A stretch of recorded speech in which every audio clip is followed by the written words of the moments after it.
Now, the next speaker is Edward Minoche Homji, Adil Minoche Homji. He is a morbid and a scholar dedicated to bringing the wisdom of the Gathas into lived experience. Trained in the ritual and theological foundations of Zarathustra, he combines deep textual knowledge with innovative frameworks that move beyond static description of Ameshaspentas. His work reveals the dynamic, recursive nature of truth and alignment in Zarathustra's teachings, drawing directly from Avesta sources.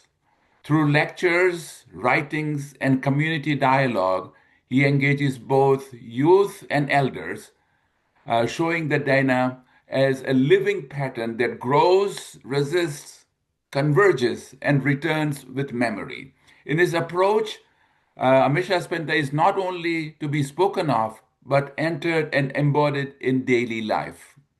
So, with that, I will hand it over to Edward Adil Minoche Homji. Adil sir, go ahead. Thank you. While I'm pulling up the presentation in the chat feature, I've put in a link where you can ask me questions regarding this presentation as we go through it. Can you guys see my screen? Yes, we are okay. Okay, great. So as I go through it, just given the time that we've got, I'm going to go pretty fast. So if any questions come up, please drop them in the notes. Thank you. So today I'm going to start with a simple claim that the world feels wrong today, not because people are bad, but because something structural is misaligned. So in this talk, I'm going to use the ancient Zoroastrian framework from the Gathas to explain why.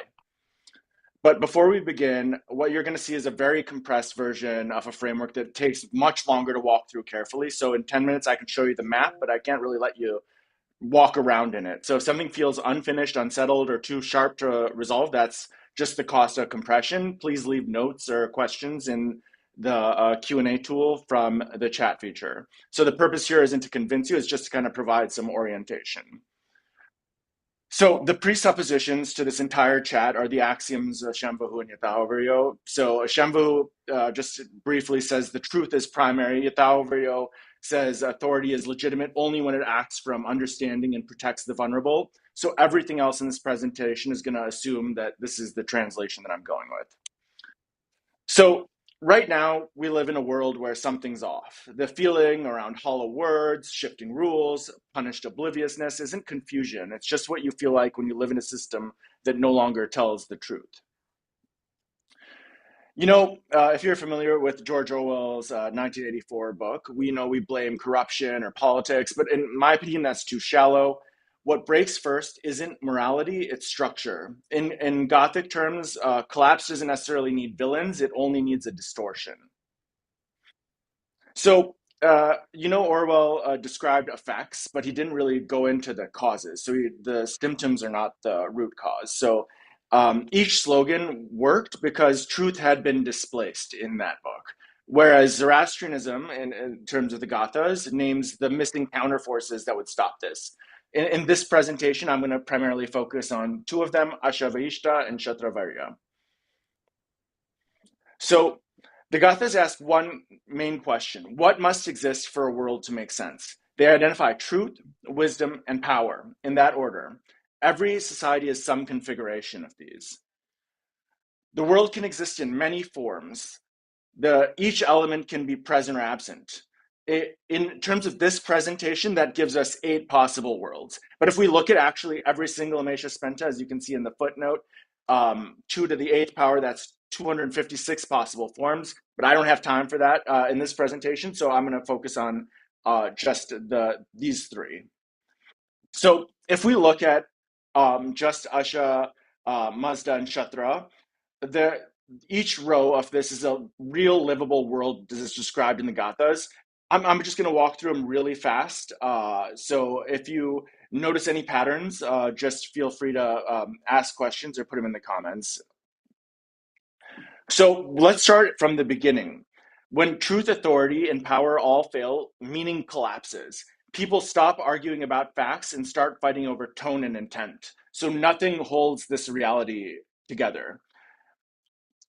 So if the question is, if total collapse is unbearable, what kind of order emerges first, even if it's false? That's coercive rule. So the question is, how can a world feel stable but still be wrong? This is Orwell's world, as I alluded to earlier. Power and authority exist, but truth doesn't. People stop asking, is this true? And they start asking, will I get in trouble? So if coercion feels wrong, what happens when authority exists but lacks force? Here we come to raw domination. What is power without truth? This is where wisdom is respected but powerless. Experts are consulted, praised, and ignored. Judgment exists, but action doesn't. So this is like, as I mentioned in the beginning, the Yatao Virya mantra, where if authority can be recognized without power, what happens when power acts without answering to truth at all? Which is why the second mantra uh, answers the question, what is truth without power? Can truth survive without being ignored? So that's the Shemvahu. This is power without truth. Rules are enforced by rank alone. Obedience replaces understanding. So if truth can exist without power, how can power ever be brought back into alignment with it? So that we go into the next aspect of the Gathas around abstract justice. So why do correct movements still fracture? When even truth and power exist, but no shared wisdom unifies judgment, everyone agrees on the problem, but no one agrees who decides, which is where movements fracture. Where the follow up question is, what changes when authority is not seized but granted? Then we go to the next step where we've got legitimate authority. When we ask the question, how does power become rightful? This is legitimacy, where power is granted to wisdom through truth, where people comply because decisions make sense, not because they fear punishment. So, if authority can be legitimate, what does a fully aligned world look like? This is where we have full coherence, where all three elements are there. Full coherence is rare. It is where truth guides judgment and power serves both. This is where working as intended really feels like. So, if the question is, if full coherence is rare, what would it take to recognize and protect it when it actually appears? The Gathas recognize that truth can exist without power, power can exist without legitimacy, and legitimacy can exist before enforcement, which is why the alignment between these three and all of the other Amesha Spentas is possible, even if extremely rare. I guess that's what we call farshokarity. So that feeling that we experienced at the beginning wasn't confusion. We named a sensation of truth being structurally displaced. Orwell showed the symptoms, but actually the Gathas explain why that world even exists. It's just one of the specific configurations. It's not an inevitable chaos.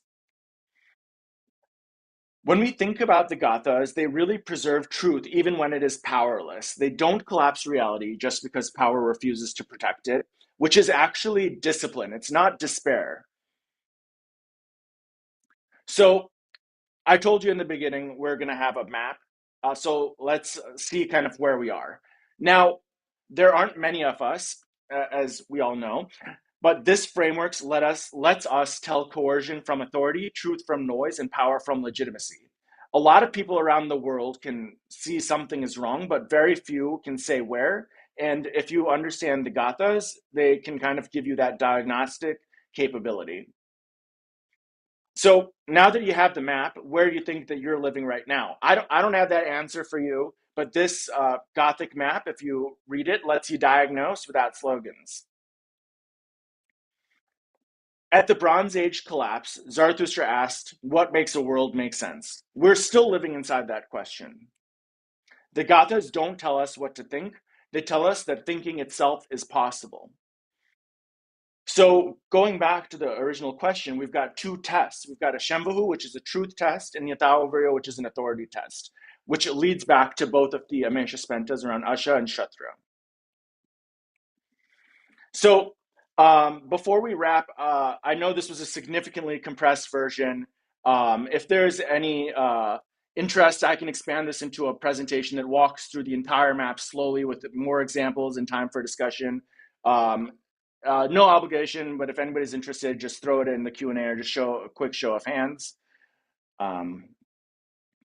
Thank you. If you like this presentation, I wrote a lot more like this on my Substack, so please feel free to subscribe there. Thank you.